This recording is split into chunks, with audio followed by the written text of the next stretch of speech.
Sir, ലോകത്തെ പ്രധാനപ്പെട്ട നഗരങ്ങളിലും ഇന്ത്യൻ നഗരങ്ങളിലുമൊക്കെ ഇൻ്റർനാഷണൽ സെൻറ്ററുകളുണ്ട്. അപ്പോൾ അതിൻ്റെ ഒരു മാതൃകയിലാണോ കൊച്ചിയിൽ പുതിയ ഒരു സെൻറ്റർ വരുന്നത്? കൊച്ചി ഇൻ്റർനാഷണൽ ഫൗണ്ടേഷൻ്റെ ഒരു ഒബ്ജക്റ്റീവ് ശരിക്കും അത് പറഞ്ഞത് ശരിയാണ്. ഇപ്പോൾ ഡൽഹിയിലാണ് കുറേ വർഷങ്ങൾക്ക് മുമ്പ് 50-60 വർഷങ്ങൾക്ക് മുമ്പ് ഒരു ഇൻ്റർനാഷണൽ സെൻറ്റർ എന്നുള്ളൊരു കൺസെപ്റ്റ് തുടങ്ങിയത്. അത് ഡൽഹി കഴിഞ്ഞിപ്പം മറ്റു പല നഗരങ്ങളിലും അങ്ങനെ ഒരു തുടങ്ങാനുള്ള ഒരു ആരംഭം ഉണ്ടായിട്ടുണ്ട്.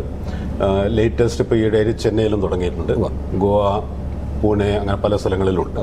കൊച്ചിയിൽ അത്തരം ഒരു സെൻറ്റർ ഇല്ലെന്നുള്ളൊരു തോന്നൽ വന്നതുകൊണ്ടും ഈ ഒരു ഐഡിയ മുന്നോട്ട് കൊണ്ടുവന്ന് കരുതി. അപ്പോൾ അതാണ് ഈ ഫൗണ്ടേഷൻ്റെ മെയിനായിട്ടുള്ള ഉദ്ദേശം.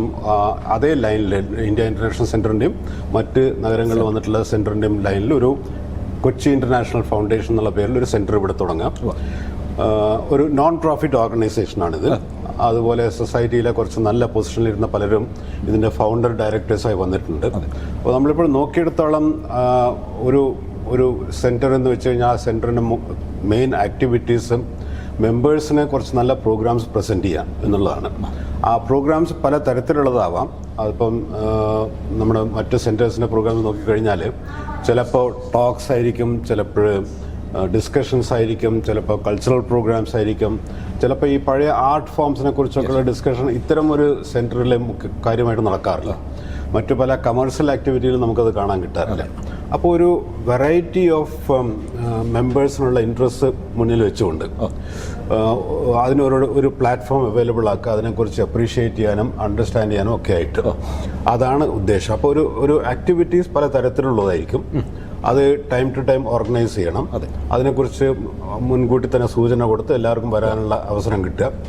ഇപ്പോഴും നമ്മൾ തുടങ്ങിയ സ്ഥിതിക്ക് സിറ്റിയിലുള്ള പല സ്ഥലങ്ങളിലായിട്ട് പ്രോഗ്രാം ഓർഗനൈസ് ചെയ്യാനാണ് ഉദ്ദേശിക്കുന്നത്. പക്ഷേ നമുക്ക് ഒരു സെൻറ്റർ ഇല്ല, ഒരു ഓഫീസ് മാത്രമുണ്ട്. പക്ഷേ പ്രോഗ്രാം നടത്തുമ്പോൾ 200, 300, 400 പേരൊക്കെ വരികയാണെങ്കിൽ അതിന് പറ്റിയൊരു വലിയ ഓഡിറ്റോറിയമോ ഹാള് വേണമല്ലോ. അത് നമ്മുടെ സിറ്റിയിലെ പല സ്ഥലങ്ങളിലായിട്ട് അങ്ങനെ ചെയ്യാൻ പറ്റുന്ന നമ്മളത് നെറ്റ്വർക്ക് ചെയ്തെടുക്കും. അതെ അതെ അതെ അതെ അതെ ഇപ്പോൾ ഈ ആദ്യത്തെ ലോഞ്ചിൻ്റെ സമയത്ത് തന്നെ ഇങ്ങനെ ഒരു നെറ്റ്വർക്കിംഗ് തുടങ്ങിക്കഴിഞ്ഞാൽ പലർക്കും അതിൽ ഇൻട്രസ്റ്റ് കാണാം. അപ്പോൾ വെന്യൂ നമുക്ക് കിട്ടിക്കഴിഞ്ഞാൽ അത് ഓർഗനൈസ് ചെയ്യാനും വളരെ എളുപ്പമായിരിക്കും. അപ്പോൾ ആ ഉദ്ദേശം വെച്ചുകൊണ്ട് മുന്നോട്ട് പോകുമ്പോൾ അത് കുറച്ച് സമയം കൂടുതൽ സപ്പോർട്ട് കിട്ടിക്കഴിഞ്ഞാൽ നമ്മുടെ സ്വന്തമായൊരു സ്ഥലം ഉണ്ടാവുക. ആ സ്ഥലത്ത് ഒരു ചെറിയ ഓഡിറ്റോറിയം, സെമിനാർ റൂംസ് ഉണ്ടാവണം, ഒരു കാഫറ്റേരിയ ആവശ്യമാണ്. പിന്നെ നന്നായി ഫണ്ട്സും സ്ഥലമൊക്കെ ഉണ്ടെങ്കിൽ റെസിഡൻഷ്യൽ ഫെസിലിറ്റിയും ഓഫർ ചെയ്യാം. പിന്നെ നമുക്ക് ചെയ്യാവുന്നത് ഈ പല സിറ്റികളിലുള്ള സെൻറ്റേഴ്സുമായിട്ട് ഒരു ടൈപ്പ് നടത്താൻ പറ്റുമെന്ന് അതുകൂടെ നോക്കേണ്ട കാര്യമാണ്. മറ്റു സെൻറ്ററുമായിട്ട് കാരണം അവർക്ക് അവരുടേതായ ഒരു ഔട്ട്ലുക്കും ലിമിറ്റേഷൻസ് കാണാം. പക്ഷെ നമുക്കൊരു കോമണാലിറ്റി ഡെവലപ്പ് ചെയ്യാൻ പറ്റുമെന്ന് അങ്ങനെ ഒരു ഉദ്ദേശമുണ്ട്. അപ്പോൾ ഇതെല്ലാം കൂടെ ആയ ഒരു സിറ്റിയിൽ സാധാരണ നമ്മളൊരു ക്ലബ്ബ് എന്ന് പറയുമ്പോൾ ക്ലബിലെ ആക്ടിവിറ്റി ക്ലബ്ബ് എന്ന് പറയുമ്പോൾ അതിലെ ആക്ടിവിറ്റി ഒരു ഡിഫറെൻറ്റ് ടൈപ്പാണ്. ഇതൊരു സെൻറ്റർ എന്ന് പറയുമ്പോഴും ഇതിൻ്റെ ഫോക്കസ് ഒരു റിലാക്സേഷൻ മാത്രമല്ല. റിലാക്സേഷൻ്റെ ഒപ്പം കുറച്ചൊരു നോളജ് ഷെയറിങ് അല്ലെങ്കിൽ കുറച്ചൊരു എൻലൈറ്റൻഡ് അറ്റ്മോസ്ഫിയർ കൊണ്ടുവരിക, അങ്ങനെയുള്ളത് കൂടിയാണ്. അപ്പോൾ ഇത് രണ്ടും കൂടെ കമ്പൈൻ ചെയ്തിട്ടുള്ള ഒരു എഫേർട്ടായിരിക്കും. അപ്പോൾ ആരെങ്കിലും ഒരു ടോട്ടൽ ഒരു ക്ലബ് ലൈഫ് നോക്കുകയാണെങ്കിൽ ആ തരത്തിലുള്ളതല്ല. പക്ഷേ ആക്ടിവിറ്റീസ് പലതരത്തിലുള്ളതുകൊണ്ട് പല സമയത്തുമായിട്ടുള്ള ആക്ടിവിറ്റീസ് ആവാം, ഡേ ടൈമിലാവും, ഈവനിങ്സിലാവാം.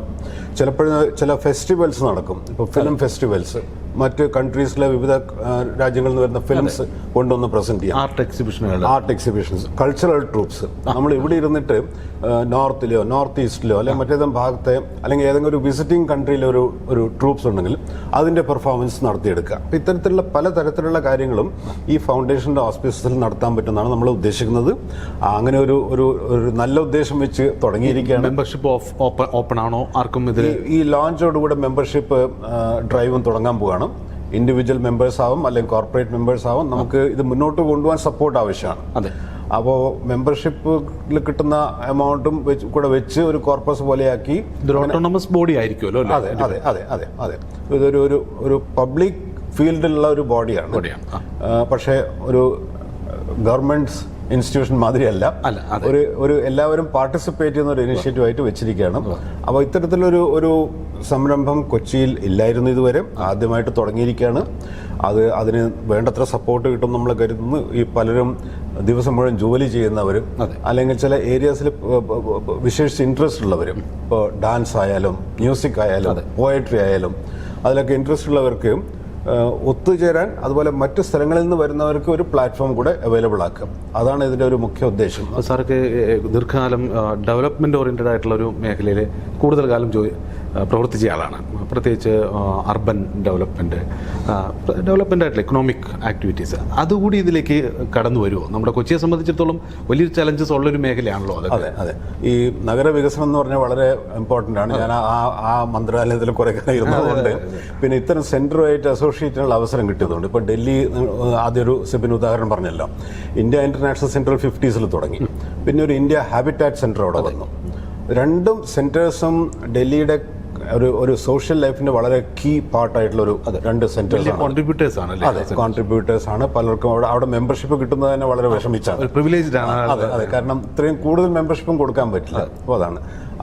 അപ്പോൾ അത്തരം ഒരു എഫേർട്ട് ഇവിടെയും ആവശ്യമാണ്. നമ്മൾ നഗരങ്ങളുടെ വികസനത്തെക്കുറിച്ച് പറയുമ്പോൾ അല്ലെങ്കിൽ പൊതുവെ വികസനത്തെക്കുറിച്ച് പറയുമ്പോഴും അത് കോൺക്രീറ്റും സ്ട്രക്ചറും മാത്രമല്ല, കോൺക്രീറ്റും സ്ട്രക്ചറും ഉപരി വൈകുന്നേരങ്ങളിൽ അല്ലെങ്കിൽ അവധി ദിവസങ്ങളിൽ നമുക്ക് എന്തെങ്കിലും ഒരു ഫോം ഓഫ് അപ്രീസിയേഷൻ വേണം. ഞാൻ കേവൽ എന്റർടൈൻമെന്റ് എന്ന് പറയില്ല. ഇപ്പോൾ ഒരു ബുക്ക് ഡിസ്കഷൻ ആണെങ്കിൽ പുതിയൊരു ബുക്ക് വന്നിരിക്കുകയാണ്, അതിൻ്റെ ഓഥർ ഇവിടെ വരികയാണ്, ആ ഓഥറെ കേൾക്കാനും ഓഥറായി ഇന്ററാക്ട് ചെയ്യാനുള്ള ഒരു അവസരം കിട്ടും. ഇപ്പോൾ ഈ റിസർവ് ബാങ്ക് ഗവർണറുടെ പരിപാടി വെച്ച് നമ്മൾ തുടങ്ങുന്നു. ഗവർണറെ നേരിട്ട് കേൾക്കാനും ഇന്ററാക്ട് ചെയ്യാനുള്ള അവസരം കിട്ടുക. ചില ഫോംസ് ഓഫ് ആർട്ട് വളരെ പോപ്പുലർ ആയിരിക്കില്ല, എല്ലാ സ്ഥലവും കാണാൻ കിട്ടില്ല. പക്ഷെ അങ്ങനെയുള്ള വല്ല ട്രൂപ്സും വരികയാണെങ്കിൽ നമ്മളിവിടെ കൊണ്ടുവന്ന് ഈ പ്ലാറ്റ്ഫോം വഴി പ്രസന്റ് ചെയ്യാം. അപ്പോൾ ഇതിങ്ങനെ പല തരത്തിൽ ആവാം. അതിന് നമ്മൾ ഒബ്ജക്റ്റീവ്സിൽ ഇതെല്ലാം ഇൻകോർപ്പറേറ്റ് ചെയ്തിട്ടുണ്ട്. പിന്നെ മെമ്പേഴ്സ് വരും, മെമ്പേഴ്സിൻ്റെ ഇടയിൽ നിന്ന് പ്രോഗ്രാം നടത്തുന്നതിനുള്ള ലീഡർഷിപ്പ് എടുക്കുന്നവർ വരും.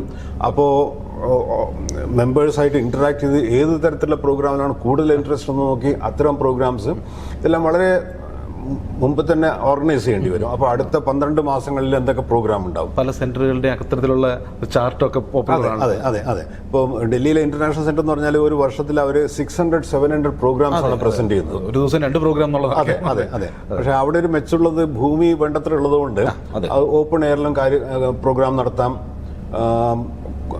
ഓഡിറ്റോറിയത്തിൽ നടത്താം, ഡിസ്കഷൻസ്, സെമിനാർ റൂംസ് അതിനായിട്ടുള്ളത്. അപ്പോൾ അങ്ങനെ പല സൗകര്യങ്ങളും നമുക്കുണ്ടാകും. ഒരു സ്ഥലം കിട്ടുന്നതിനനുസരിച്ച് ഇതിൽ ചെയ്യാൻ പറ്റും. അപ്പോൾ ഞാൻ ഉദ്ദേശിക്കുന്നത് നമ്മുടെ ഈ ബിഗിനിങ് ഈ സിറ്റിയുടെ ലൈഫിൽ ഒരു നല്ലൊരു ചേഞ്ച് വരും.